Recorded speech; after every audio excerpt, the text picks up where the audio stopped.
গাজরের হালুয়া বা বরফি তৈরি করতে যাদের কাছে অনেকটাই ঝামেলা মনে হয়, আজকের রেসিপিটা তাদের জন্য। আসসালামু আলাইকুম এভরিওয়ান, সবাই কেমন আছেন? বরাবর মতো নতুন একটা রেসিপি শেয়ার করছি, আশা করছি এবার রেসিপিটি ভালো লাগবে। অনেকে আছি আমরা গাজরের হালুয়াটা বা বরফি তৈরি করতে অনেক ঝামেলা মনে করি বলে কিন্তু এটা খাওয়াই হয় না। আর এখন কিন্তু বাজারে প্রচুর গাজর পাওয়া যাচ্ছে, দামেও কিন্তু কম। চাইলে কিন্তু এ নিয়ে আপনি যে কোনো সময় এটা তৈরি করে নিতে পারেন। আজকে আপনাদের সাথে খুবই সহজ সিম্পল রেসিপি শেয়ার করবো, আশা করছি সবার কাছেই ভালো লাগবে। তো এখানে আমি প্রথমে 1 কেজি পরিমাণ আমি গাজর নিয়েছি। এটাকে ভালো করে ধুয়ে তারপর আমি এটাকে গ্রেট করে নিয়েছি। তো আপনারা চাইলে কিন্তু বটি দিয়ে কুচি কুচি করে কেটে নিতে পারেন। এতে করে কিন্তু গাজরটা হালুয়াটা তৈরি করতে অনেকটাই সহজ হবে। তো এরপর আমি প্যানে দিয়ে দিচ্ছি 2 টেবিল চামচ পরিমাণ ঘি। তো ঘিটা যখন গরম হয়ে যাবে এর মধ্যে আমি 2টি করে এলাচ ও দারচিনি দিয়ে দিচ্ছি। এটাকে একটু ভেজে নিতে হবে ঘিয়ের মধ্যে, এতে করে কিন্তু আপনার ফ্লেভারটা খুবই ভালো হবে। এর মধ্যে এখন আমি গাজর কুচিগুলো দিয়ে দিচ্ছি। গাজরগুলো দিয়ে এরপর কিছুক্ষণ ভেজে নিতে হবে ঘিয়ের মধ্যে। আর যে কোনো হালুয়া বা বরফি তৈরি করতে কিন্তু আপনি ঘিয়ের মধ্যে যদি আপনি কিছুক্ষণ ভেজে নেন তাহলে এটার ঘ্রাণটাই খুব ভালো হয়, খেতেও ভালো লাগবে। তো দেখলেই বুঝতে পারছেন এ তো অনেকটাই কিন্তু ভাজা ভাজা হয়ে গেছে, দেখলে বুঝতে পারছেন, আর অনেকটাই কিন্তু কমে গেছে। তো এইভাবে কিন্তু গাজর হালুয়া তৈরি করতে অনেকটাই সহজ হয়। তো আপনাদের সাথে সেই সহজ সিম্পল রেসিপি আজকে শেয়ার করব। তো কিছুক্ষণ এভাবে ভেজে নিয়েছি। এখন এর মধ্যে আমি দিয়ে দেব 1 কাপ দুধ।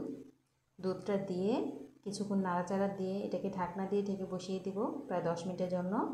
দেখা যাবে এতে করে কিন্তু গাজরটা সিদ্ধ হয়ে যাবে। আর এভাবে সিদ্ধ করে নিলে কিন্তু এটার কালারটা খুব সুন্দর থাকে আর এটা ফ্লেভারটাও ভালো থাকে।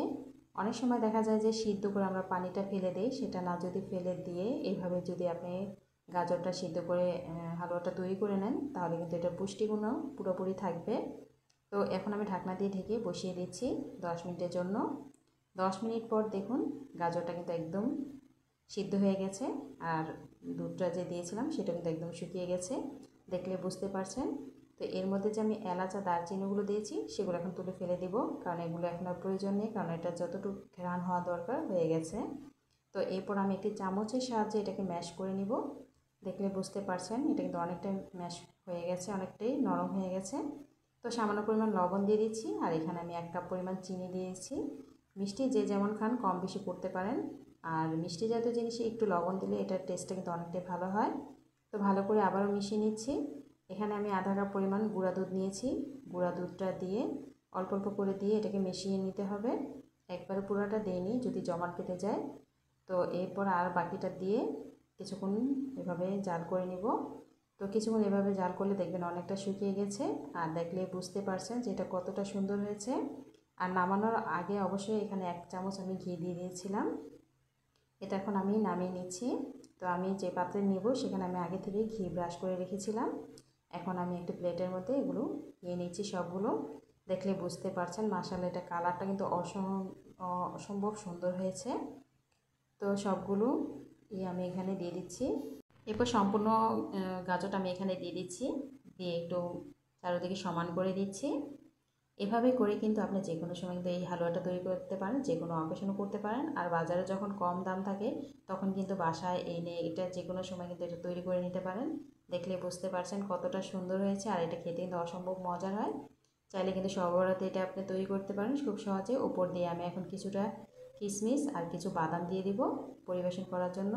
তো আপনারা আপনার পছন্দ মতো যে কোনো ড্রাই ফ্রুট দিয়ে এটা সাজিয়ে নিতে পারেন। উপর দিয়ে আমি কিছুটা বাদাম পেস্ট করে রেখেছিলাম কুচি করে, সেটা দিয়ে দিচ্ছি। এখন আমি এটাকে কেটে দেখিয়ে দিচ্ছি মাশাআল্লাহ কতটা সুন্দর হয়েছে। কেমন হয়েছে অবশ্যই কমেন্টসে জানিয়ে দিন, আর যদি ভালো লাগে অবশ্যই আমার ভিডিওটা শেয়ার করে দিন। সবচেয়ে সহজ সিম্পল রেসিপি শেয়ার করি, তাহলে কিছুটা আপনাদের কাজে লাগে। সবাই ভালো থাকবেন, এই তো এই পর্যন্ত। আল্লাহ হাফিজ।